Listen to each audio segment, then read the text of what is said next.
All right, welcome back. So you can see that I have drawn two group of people. One is saver or future consumer, future consumer. And one we have a group which is known as user of fund और current consumer. ठीक है. अब जो ये current consumer है, इनके पास fund deficits हैं. Fund deficit.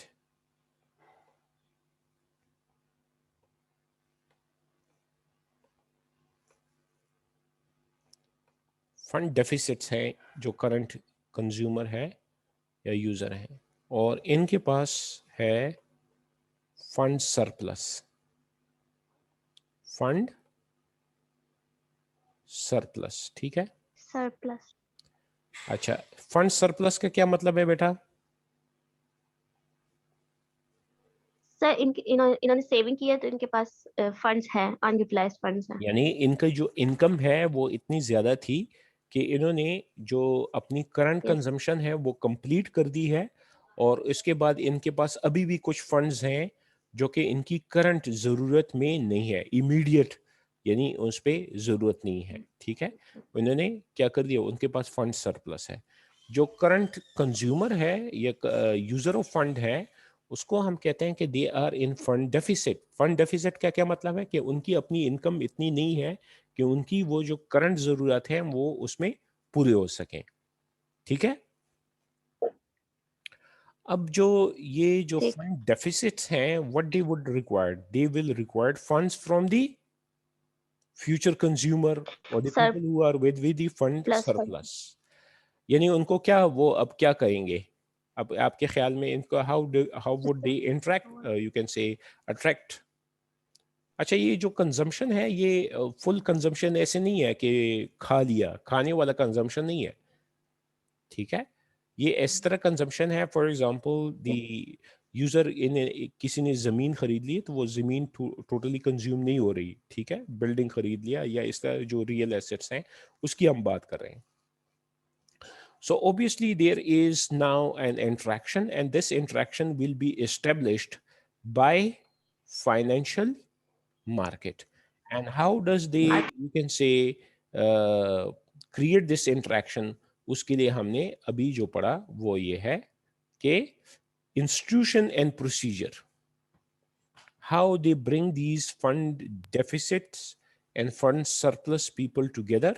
They bring these two group of people who are the, you can say, the claimer on current, you can say, funds, and the saver of funds together by institution and procedure. Institutions are, for example, we say banks, stock exchange markets, etc. And procedures are, for example, certificates, equity issues, bond certificates, etc., etc. By these procedure, they are bringing these two groups together in interaction with each other. Then the purpose of the financial market is to efficiently allocate saving to the ultimate user. Now, the very challenging thing is this thing. Do you think that everyone have the ability to judge where to invest or where to keep my surplus fund? No, sir. Everyone do not have the ability to judge, to decide where to keep their surplus fund, है ना?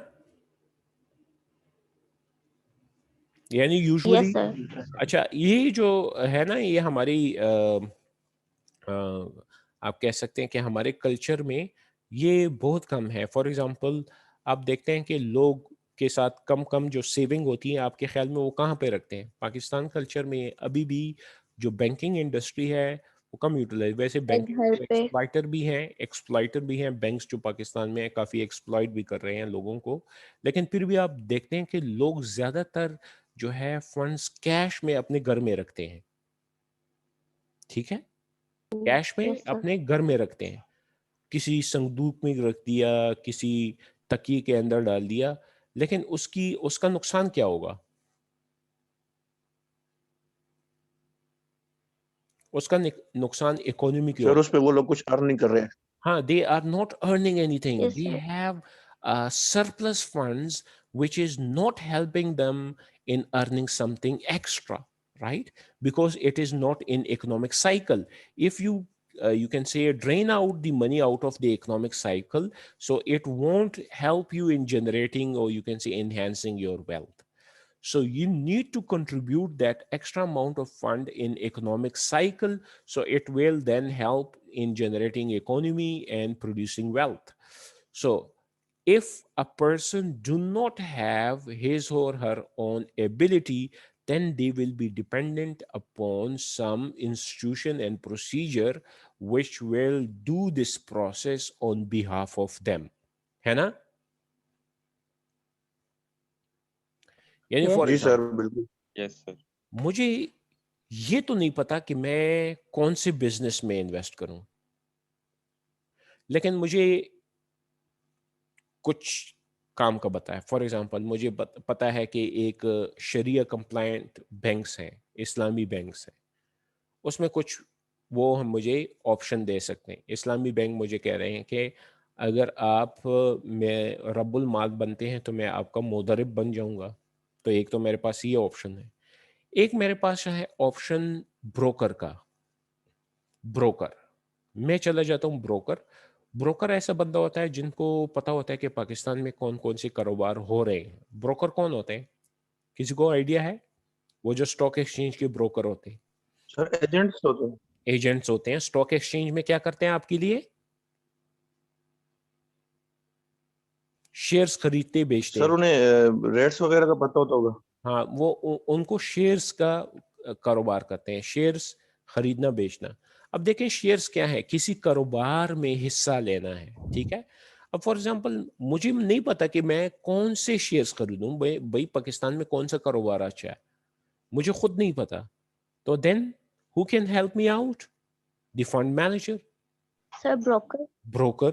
Ah. So obviously we say, then why I am going to them? If I do not have ability, I am going to trust someone else. I'm trusting sometimes the Islamic banker, sometimes I am trusting the brokers and fund managers, etc. Why I am, you can say, relying on them? Because I believe they will do this. They will efficiently allocate my saving. What does that mean, efficiently allocate my saving?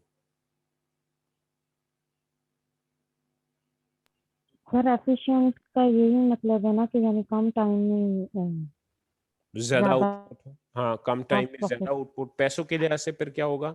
Yes sir.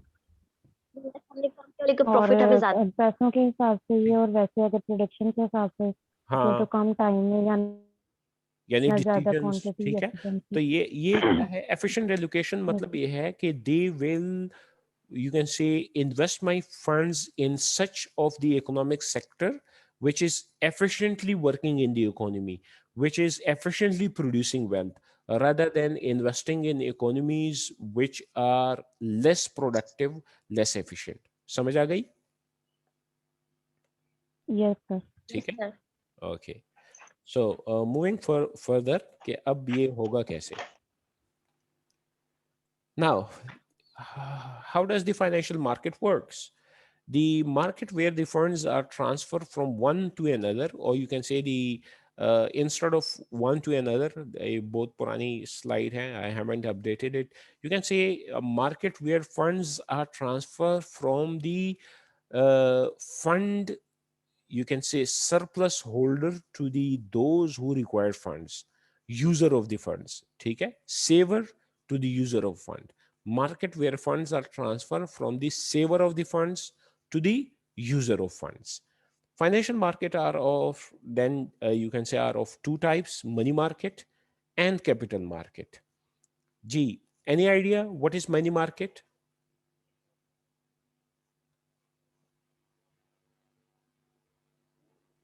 Money market and capital market. Sir money market I guess कि जिसमें cash को देते हो लेते हो, और capital money में shares का बेटा ये यूजुअली यही हमेशा स्टूडेंट क्या करते हैं, गलती कर देते हैं। मनी को देखते हैं तो वो कहते हैं मनी इज कैश। मनी सिर्फ और सिर्फ एक नोमेनक्लेचर है, ठीक है, इस तरह नहीं है। अच्छा, मैंने कहा है कि इनकम के दो यूजर होते हैं, इनकम के दो पर्पस होते हैं, एक है करंट कंजम्पशन और एक है फ्यूचर कंजम्पशन। इसी तरह मैंने आपको बताया ना। जी सर। अच्छा, जब मैंने ये बताया कि फ्यूचर, सर यस सर। तो क्या मैंने बताया कि फ्यूचर कंजम्पशन का टाइम पीरियड कितना है? टाइम पीरियड सर जब फ्यूचर कंजम्पशन ये भी हो सकता है ना कि अभी नहीं, 1 महीने बाद, ये भी हो सकता है ना। नो मैं ये भी कह सकता हूँ कि यार ये 5,000 नहीं रुपए बताया। मैं अभी अभी इस्तेमाल नहीं करता, मैं 1 महीने बाद इसको इस्तेमाल करूंगा, तो ये मेरी फ्यूचर कंजम्पशन हो गई ना। जी सर। अच्छा, इस तरह भी हो सकता है कि मैं कहता हूँ कि 5,000 रुपए मैं अभी इस्तेमाल नहीं करता, इसको 3 महीने बाद इस्तेमाल करूंगा, ये फ्यूचर कंजम्पशन है। यस जी अच्छा, सर। ये भी हो सकता है कि 5,000 Yes, मुझे sir. अभी नहीं चाहिए, मुझे 5 साल बाद ये 5,000 रुपए इस्तेमाल करने होंगे, तो ये भी फ्यूचर कंजम्पशन है। Yes yes sir. सर। अब अगर देखे जाए तो कहीं मैं महीनों की बात करूं और कहीं मैं सालों में बात करूं, तो आपके ख्याल में ये जो महीने वाले सेवर हैं और सालों वाले सेवर हैं, इनको हमने अलग करना चाहिए या नहीं करना चाहिए? सर करना चाहिए ना। करना चाहिए। तो ये जो कम पीरियड वाले हैं ये कहाँ पे आ जाएंगे? Money money market. मार्केट तो ये करंट और जो ज्यादा लॉन्ग टर्म जाएंगे। कमिटमेंट करते हैं वो कहाँ पे चले जाएंगे? Capital market. में जो कहेंगे कि मुझे जो ये पैसे मुझे अभी ज़रूरत नहीं है, मैं 1 महीने बाद इसको इस्तेमाल करूंगा, 2 महीने बाद, 3 महीने बाद, 4 महीने बाद, 8 महीने बाद, 9 महीने बाद इस्तेमाल करूंगा, तो वो जाएंगे मनी मार्केट में, ठीक है। और जो कहेंगे कि मुझे भाई ये 2-3 साल तक नहीं चाहिए, मुझे 5 साल तक नहीं चाहिए, मुझे 20 साल तक ये पैसे नहीं चाहिए, मुझे 20 साल बाद चाहिए, so where they will go and invest their money in capital market. so main जो इनका जो डिफरेंस है ना बेटा, वो कैश नहीं है। Money is not cash. Money और कैपिटल मार्केट में जो डिफरेंस है, the difference is only the time period, right? so the time period, money time market period. is a place yes sir. where short-term Yes, sir. right? Short-term investment and financing, borrowing and lending take place in this market. That is in days, week, month, quarter, etc. Maturity is less than 1 year. अच्छा, यहां पे हमेशा जो security deal होती है ना, that is debt security, ठीक है। यहाँ पे जो सिक्योरिटी डील होती है वो क्या होती है? Debt security. मतलब यह है यहाँ पे लोन जो है यूज होता है, लोन, यहाँ पे लोन जो है वो यूज होता है। और ओबियसली जब लोन आएगा तो इस पे क्या होता है? इंटरेस्ट चार्ज होता है, सूद चार्ज होता है, ठीक है। और वेयर एज जो कैपिटल मार्केट है ना आपका बेटा, तो वो है आपकी long term investment and financing, borrowing and lending जो होती है, और यहाँ पे डेट एंड इक्विटी दोनों इस्तेमाल होती है। Debt as well as equity, ये दोनों इसमें आ जाती हैं, ठीक है।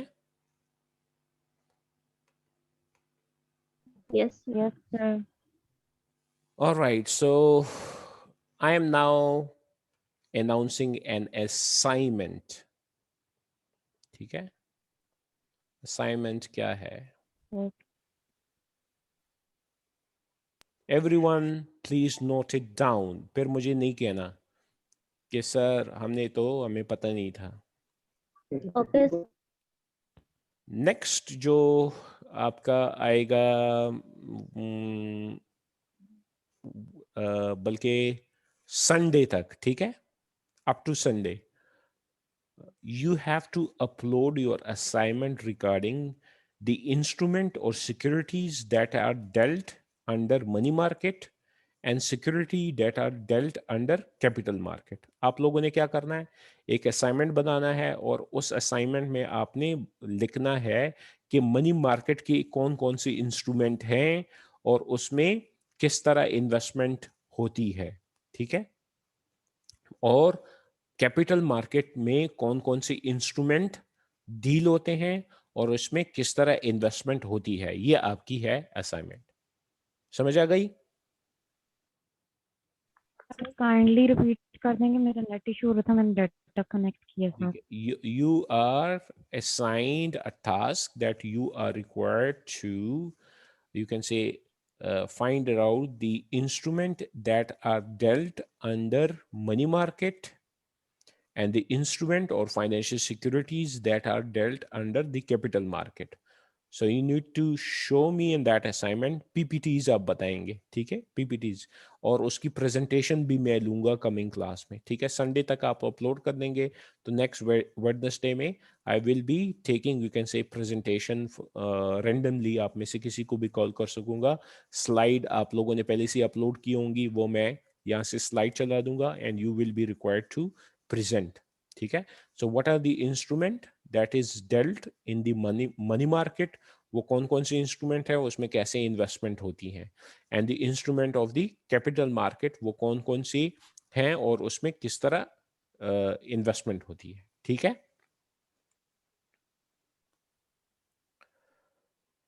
Okay, sir. So this is your assignment and you have to upload that assignment in PPTs till Sunday. Okay, sir. All right, so now then same is the case that these money market and capital market can be divided into, you can say, sub markets. One is called primary market and another is called secondary market. So what is different between the primary and secondary market?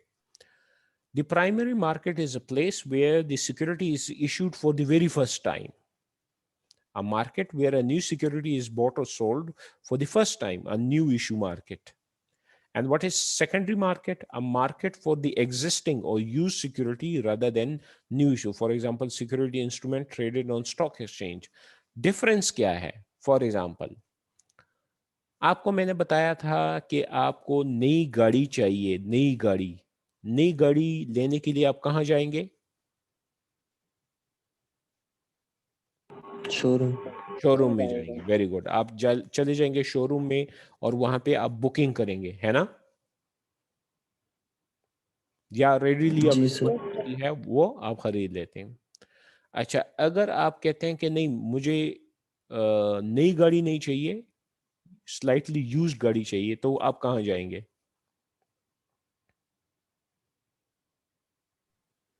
Sir used जो market होती है उधर, showroom जहाँ पे used car बिकती, यानी उन showroom में जो कि सर बुकिंग नहीं चाहते हैं, उनके यूज्ड पास भी तो मार्केट गाड़ी होती है ना, खड़ी, यानी यूज्ड कार यूज्ड गाड़ी खड़ी होती है। आप जी सर। एक बार रेंटा बाजार कार चले जाएंगे, ठीक है। आप टेक्सला में कब लगती है यार? टेक्सला वाला कौन है? वैकेंट वाला संडे को। संडे को लगती है, संडे बाजार लगती है। वहाँ पे सब लोग अपनी गाड़ियाँ लेके आ जाते हैं और लोगों को जो गाड़ी पसंद होती है वो खरीदते बेचते हैं, ठीक है। तो यही चीज़ हो रही है हमारी फाइनेंशियल मार्केट में कि जब सिक्योरिटी कंपनी पहली बार इशू कर रही है, for example the company is selling the, you can say, share or bond, so they usually sell the share and bonds in the primary market, ठीक है। आपने, मैंने, हमने खरीद लिया। नाउ फॉर एग्जांपल मैंने खरीदा था, किसी कंपनी ने प्राइमरी मार्केट में सेल किया था, अब मुझे अपने पैसे वापस चाहिए और कंपनी जो है वो बॉन्ड भी अगर है तो उसमें अभी 3-4 साल और भी हैं जो मुझे पैसे देंगे। So where I would be able to get my money from? मैं सेकेंडरी मार्केट में चले जाऊंगा और वहाँ पे कहूँगा कि मेरे पास इस तरह शेयर्स हैं या बॉन्ड्स हैं। तो वो जो लोग होते हैं जिनके पास इंटरेस्ट होगा कि भाई ये बॉन्ड या शेयर हम खरीदना चाहते हैं, so I will be able to sell it to them, ठीक है, समझ आ गई। तो both in cases, money market या कैपिटल मार्केट में, प्राइमरी मार्केट और सेकेंडरी मार्केट दोनों क्या करते हैं? फंक्शन करते हैं। Primary market means that the bonds और shares are issued for the very first time, and a secondary market that already issued bonds and share are traded. For example, in Pakistan Stock Exchange, Karachi Stock Exchange या Lahore Stock Exchange या Islamabad Stock Exchange, क्या चीज है, primary market है या secondary market है? Secondary market. वो secondary market है। यानी जब कंपनी इशू करती है ना तो वो इन मार्केट्स में नहीं जाती कि भाई उसमें कराची स्टॉक एक्सचेंज में चली गई या इस्लामाबाद या लाहौर स्टॉक एक्सचेंज में चली गई कि हम इशू कर रहे हैं। नहीं, उन्होंने वहाँ पे लिस्टिंग अपनी कंपनी की हुई है, तो वो जब इशू करेंगे तो वो जनरल पब्लिक को इशू करेंगे, आपको मुझे। हम जब उसको खरीद लेंगे देन फॉर एग्जांपल इफ जो शेयर्स मैंने खरीदे हैं अब मैं चाहता हूँ कि उसको बेच डालूं, तो then I will go to the stock exchange और वहाँ पे अपने शेयर्स जो हैं बेच सकता हूँ। और for example if I am interested to buy, you can say, a share of OGDCL और OGDCL का शेयर खरीदना चाहता हूँ, लेकिन कंपनी कह रही है कि मैंने नए शेयर नहीं बेचने, तो where can I buy those OGDCL shares? I will go to the secondary market. From there I can buy usually the already issued securities. ठीक है। अब flow fund, how does the flow fund works? ठीक है, एक है investment sector. इसको मैं investment sector को मैं हमेशा कह रहा था यूजर ऑफ फंड्स, या जो हम कह रहे थे कि करंट कंज्यूमर, सी नॉट, या यूजर ऑफ फंड्स, जिनके पास फंड डेफिसिट्स हैं। फंड डेफिसिट मतलब है कि इनको इनका यूज इनकी करंट कंजम्पशन से ज्यादा है। और सिवर सेक्टर ये फ्यूचर कंज्यूमर है, जिसको मैंने कहा कि फंड सरप्लस है इनके पास, यानी इनकी जो इमीडिएट कंजम्पशन पे कोई भी क्या नहीं है, डिमांड नहीं है। So ultimately in financial market we say in financial market is the institution and procedure through which these two are interacting with each other. अब ये इंटरेक्शन कैसे हो रहा है, आप सबसे पहले ये वाला देखें, यहाँ पे ये लेफ्ट साइड से क्या जा रही है, एरो जा रही है इन्वेस्टमेंट में। ठीक है, तो ये इसका क्या मतलब है कि ये क्या हो रही है, डायरेक्ट इन्वेस्टमेंट हो रही है इन्वेस्टमेंट सेक्टर में। मतलब एंटरप्रेन्योर है, एंटरप्रेन्योर की इनकम हुई तो कुछ उसने घर में कंज्यूम कर दिया और कुछ उसने अपना पैसा कहाँ पे रखा, वो घर में नहीं रखता है एंटरप्रेन्योर, वो अपना पैसा कहाँ पे रखता है, कारोबार में लगाता है। So this is direct investment. इस तरह आपके वालिदैन हैं जो कि कारोबार करते हैं, आपके कारोबारी जो वालिदैन होते हैं, आप देखते हैं कि वो पैसे घर में नहीं रखते, वो अपनी दुकान पे रखते हैं पैसे। वो दुकान में कैसे, और कैश भी नहीं रखते दुकान में, हमेशा माल में पैसे क्या करते हैं, लगाते रहते हैं, because they know if they are keeping that money in the house it won't be earning anything for them, so that's why they are investing directly in their business concern. Same is the case कि मेरा अपना कारोबार तो नहीं है, but मुझे पता है कि जो कॉर्पोरेट बिजनेसेस हैं वो अच्छा कमाई करके मुझे दिलवा सकती हैं। तो कॉर्पोरेट बिजनेस के लिए अगर मैं डायरेक्ट इन्वेस्टमेंट करना चाहता हूँ तो मैं प्राइमरी मार्केट, ये मुझे बता रहा है, ये जो लाइन है ना, ये प्राइमरी मार्केट बता रहा है कि ये प्राइमरी मार्केट के थ्रू डायरेक्टली इन्वेस्ट हो गया है। यानी मैंने टारगेट किया कि जो आईपीओ होती है, आईपीओ क्या होती है, इनिशियल पब्लिक ऑफरिंग। ठीक है, तो ये इनिशियल पब्लिक ऑफरिंग जब हो रही है तो उसमें मैंने क्या कर दिया, वो शेयर्स खरीद लें। So you can see this is the direct funds I have provided और invested into the investment sector. ठीक है, फिर आप देखते हैं कि मैंने देखा कि ये मुझे अब अवेलेबल नहीं है कि यानी मैं चाह रहा था कि मैं शेयर्स में इन्वेस्ट करूं लेकिन कोई आईपीओ नहीं हो रहा। आईपीओ नहीं हो रहा मतलब इनिशियल पब्लिक ऑफरिंग किसी कंपनी की भी नहीं हो रही, लेकिन मैं चाहता यही हूं कि मैं किसी कंपनी में इन्वेस्ट करूं। तो मैं कहाँ जाऊंगा, सेकेंडरी मार्केट में। अब ये देखें, ठीक है। अच्छा, मजे की बात यह है कि यहाँ से आप देख रहे हैं कि डायरेक्ट एक फंड जा रहा है, आने के लिए डायरेक्ट नहीं है, आने के लिए इनडायरेक्ट चीज़ें हैं। ठीक है, इसी तरह जो सेकेंडरी मार्केट है उसमें आप देख रहे हैं कि आना जाना लगा रहा है। ठीक है, जब मेरे पास फंड होते हैं इन्वेस्ट कर देता हूँ, जब मुझे फंड की ज़रूरत होती है तो डी-वेस्ट कर देता हूँ। इन्वेस्ट मतलब पैसे डाल के सिक्योरिटी ले लेता हूँ, डी-वेस्ट मतलब यह है कि सिक्योरिटी बेच के पैसे वापस ले लेता हूँ।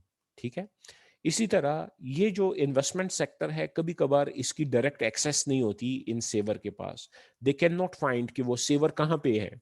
वो जी गिलगित में कोई बैठा हुआ है, कोई चतराल में बैठा हुआ है, कोई खुंजराब में बैठा हुआ है, कोई फॉर एग्जांपल गिलगित नहीं किस में है, बलूचिस्तान में है, कोई सिंध में है, कोई खैबर पख्तूनख्वा में है, कोई पेशावर में है, कोई कोहाट में है, कोई रावलपिंडी में है, कोई लाहौर में है। तो ये सब लोगों को एक्सेस करना इसके लिए कभी कभार क्या हो जाती है, मुश्किल हो जाती है इस इन्वेस्टमेंट सेक्टर को। तो ये फिर क्या करेगा, ये जाएगा इनडायरेक्ट फाइनेंशियल इंटरमीडियरीज की तरफ।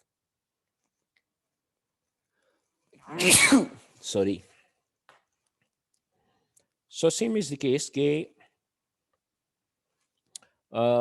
ये जो सेवर हैं इनको भी नहीं पता कि how to interact with this market. So this saver also sometimes get into the indirect channel, and that indirect channel is they go to financial intermediaries. So we will try to understand who are these financial intermediaries. Obviously these are banks and saving institution.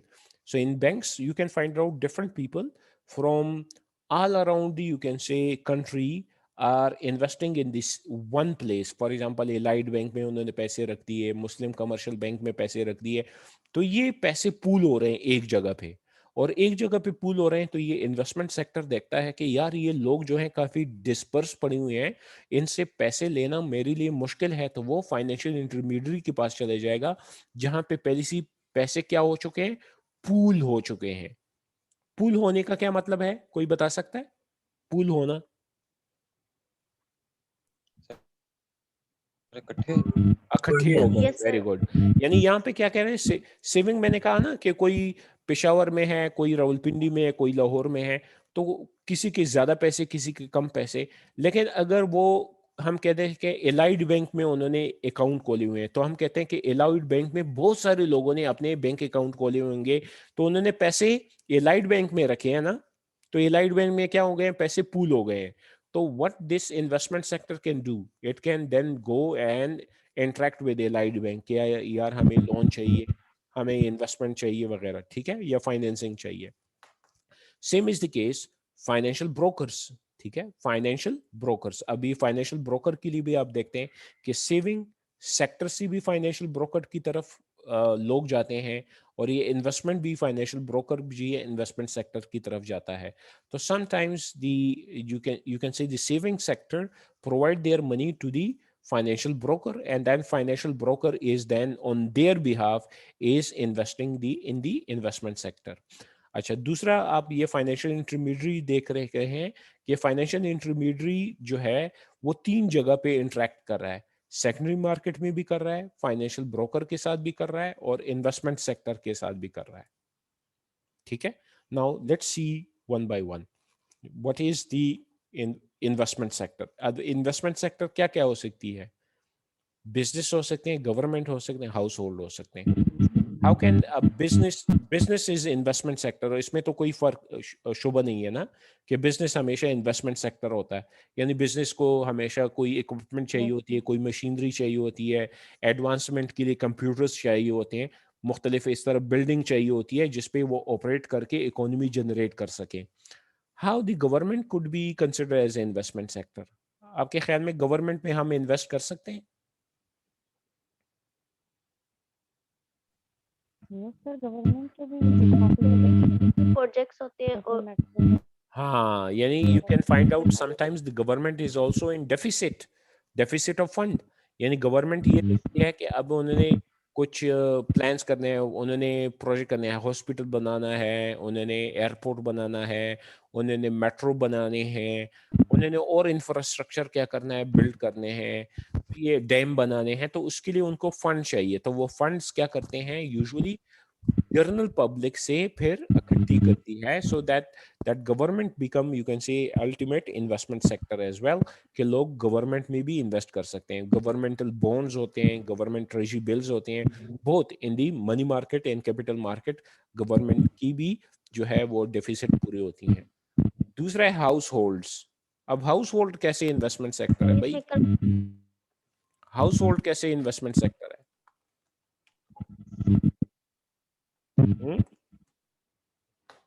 Ji current consumers भी हमने बात की थी, fund deficit users जो थे, हाँ वो इसमें आ जाएंगे।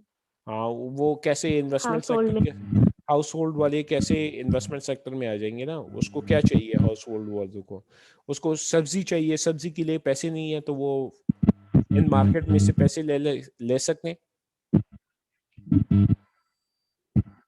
सर नो नहीं, सर उन्हें अगर कोई बिजनेस स्टार्ट करना है या सर उन्हें बिजनेस स्टार्ट करना है तो वो तो घर बिजनेस बनाना हो, है या कोई कार देखें लेनी है तो बेटा, उसके अगर बिजनेस स्टार्ट सर करना है ना तो वो कंस्ट्रक्शन तो जैसे बिजनेस हो घर का जाएगा। जी सुने ना, सर वो अपना घर बना सर जैसे हाँ होता घर, है ये हाउसिंग स्कीम वगैरह भी वेरी तो गुड, बनाते हैं। हाउसिंग स्कीम, अगर यस सर, उसने घर घर बनाना कंस्ट्रक्ट है या ड्यूरेबल गुड्स खरीदने हैं, या आजकल तो एक और चीज भी मुसीबत आ गई है और वो आप लोगों के साथ, सबके साथ है, अभी भी आप लोगों ने हाथ में पकड़ा हुआ है, ये क्लास उसमें ले रहे हैं, वो क्या चीज है? हाँ, मोबाइल फोन। आजकल इंटरनेट। आपको पता है ना, लाख मोबाइल लाख फोन। रुपए के मोबाइल फोन भी है, तो उसकी भी फाइनेंसिंग होती है, फाइनेंसिंग यस होती है ना सर। मोबाइल फोन की। तो ये हाउस होल्ड के जो ड्यूरेबल गुड्स यस हैं, सर। फ्रिज खरीदना है, एसी खरीदना है, मोबाइल फोन खरीदना है, लैपटॉप खरीदना है, घर खरीदना है, ठीक है, रेफ्रिजरेटर खरीदना है, डीप फ्रीजर खरीदना है, कुकिंग रेंज खरीदना है, अवन खरीदना है, इसके लिए क्या हो रही है? फाइनेंसिंग हो रही है। So this is also considered to be investment sector by this सूदी निज़ाम। सूदी निज़ाम क्या कर रहा है, बैंक्स क्या कर रहे हैं, वो आपको इन्फ्लुएंस करते हैं कि आप ऐसे करें कि हमसे कर्ज लें और हमें पैसे दें। जी सुने ना, सॉरी टू इंटरप्ट सर, 9:20 हो गए हैं, हमारी नेक्स्ट क्लास है 30 पे, वो हमें उसी टाइम एकदम ज्वाइन करनी होती है। 9:20 हो अटेंडेंस गए, फ्री। मैंने कहा कि ये अभी इसमें 9:15 है अभी यस। तो, ठीक है, अभी तो 9:15 है मेरे सर फिर पास। मेरा टाइम आ गया होगा, लेकिन वो अभी अटेंडेंस भी होनी है ना, 9:30 आप तक लोग ऐसे देखिएगा करें, अगर ज्वाइन अटेंडेंस करते हैं। उसमें भेज दीजिए चैट बॉक्स में, ठीक है, चैट बॉक्स में अपने ग्रुप में, जो व्हाट्सएप क्या, ग्रुप। नहीं नहीं, ये चैट बॉक्स है ना अभी, इसमें अपना सिर्फ और सिर्फ सीएमएस आईडी ओके मुझे भेजनी चैट बॉक्स में, ठीक है, चैट बॉक्स खोलें और उसमें ओके। सीएमएस बिल्कुल रिदन है जैसे 7045 अपना लिख लिया, बस ये आपकी अटेंडेंस हो जाएगी। तो बस ये 4-5 मिनट में ये इस पे अब थोड़ा सा कंसंट्रेट करें। नाउ इन्वेस्टमेंट सेक्टर आपने देख लिया कि जो डेफिशिएंट यूजर है वो बिजनेस भी हो सकता है, गवर्नमेंट भी हो सकता है, हाउस होल्ड भी हो सकता है। इसी तरह जो सेविंग सेक्टर है उसमें सबसे पहले सेविंग सेक्टर हाउस होल्ड है, यानी पैसे कहाँ पे सेव होते हैं? घरों में। दूसरा कहाँ पे सेव होते हैं? समटाइम्स सम बिजनेसेस, कितने ऐसे बिजनेसेस हैं कि उनके फंड्स ज्यादा जनरेट होते हैं और उसके यूजेस कम होते हैं, तो वो बिजनेस सेक्टर उसको क्या करते हैं, सेविंग्स उनके पास आ जाती हैं, तो वो फर्दर दूसरे बिजनेसेस में इन्वेस्ट करने में या गवर्नमेंट की सिक्योरिटीज में इन्वेस्ट करने के लिए तैयार होते हैं। कभी कभार कुछ गवर्नमेंट्स ऐसे होते हैं, पाकिस्तान की गवर्नमेंट तो नहीं है, लेकिन कुछ गवर्नमेंट्स ऐसे होते हैं, जैसे हम कहते हैं कि जापान है, चाइना है, कि उनके पास डेफिसिट फंड्स पर भी नहीं, सरप्लस फंड्स हैं, तो वो पूरी दुनिया में क्या कर सकती हैं? इन्वेस्टमेंट कर सकती हैं। तो गवर्नमेंट्स के पास भी कभी कभी एक्स्ट्रा पैसे होते हैं, तो वो गवर्नमेंट भी जो है फर्दर बिजनेसेस में क्या करते हैं? पैसे लगा देते हैं। फिर सेविंग सेक्टर के बाद अब हम देखेंगे कि हमारा फाइनेंशियल ब्रोकर क्या करता है। फाइनेंशियल ब्रोकर, अब ये देखें, सेविंग सेक्टर से पैसे ले रहा है और इन्वेस्टमेंट सेक्टर को पैसे प्रोवाइड कर रहा है। सो ये फाइनेंशियल ब्रोकर इन्वेस्टमेंट बैंक या मॉर्गेज बैंकर होता है। यूजुअली इन्वेस्टमेंट सेक्टर जो है, अगर they can not get the directly money from saving sector, तो वो एक ब्रोकर को अपॉइंट करता है। For example the investment banker या मॉर्गेज बैंकर को अपॉइंट करता है कि यार मुझे कलेक्ट करना मुश्किल लग रहा है, I am unable, I know that the people or the savers are available all around in Pakistan, but it is difficult for me to collect all of the money from these people. तो वो investment banker और mortgage banker को appoint करता है और उसको कहता है कि आप हमारे लिए इतना फंड कलेक्ट करें लोगों से। तो वो ये इन्वेस्टमेंट बैंकर और मॉर्गेज बैंकर क्या करते हैं? इनसे फंड कलेक्ट करना शुरू कर देता है। इन्वेस्टमेंट बैंकर एक बहुत बड़ा बैंक होता है जिसके बाद बहुत सारे पैसे होते हैं, तो वो कलेक्टिवली इन्वेस्टमेंट सेक्टर को पैसे प्रोवाइड कर देते हैं और उनकी सिक्योरिटी खुद क्या करती है? अंडर राइटिंग से सेविंग सेक्टर को प्रोवाइड करते हैं। फॉर एग्जांपल ऐसा हो गया कि जो इन्वेस्टमेंट सेक्टर है, फॉर एग्जांपल यहाँ पे एक कंपनी है और उसकी शेयर जो मार्केट प्राइस है वो है 25। कितनी है? 25। वैसे तो जो शेयर प्राइस पाकिस्तान में नॉमिनल वैल्यू है वो 10 रुपी है, लेकिन 25 इसमें मतलब है कि 15 रुपीज़ प्रीमियम वो चार्ज कर रहे हैं और लोग इसको पे करने के लिए तैयार हैं। अब ये जो इन्वेस्टमेंट बैंकर है वो क्या करेगा, वो कहेगा कि ठीक है मैं तुम्हें ऐसे करता हूँ कि पैसे प्रोवाइड कर देता हूँ, ये शेयर्स मैं फिर आपसे लेके इन लोगों को बेच दूंगा शेयर्स, ठीक है।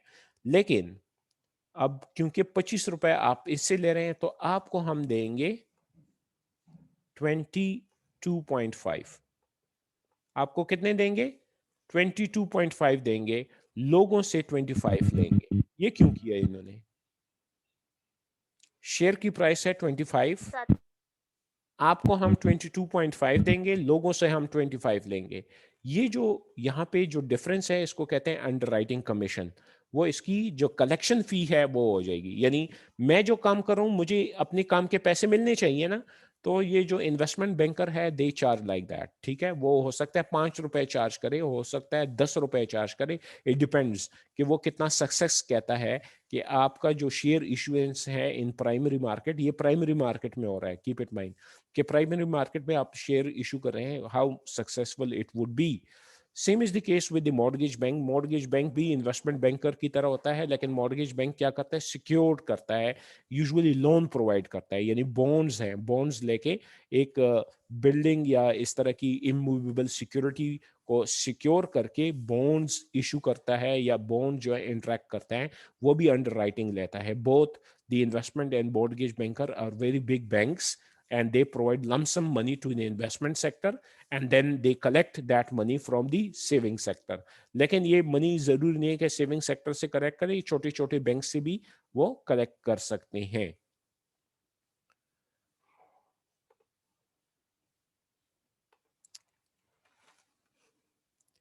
चले 9:20 हो गए, तो इंशाल्लाह we will continue you can say our session from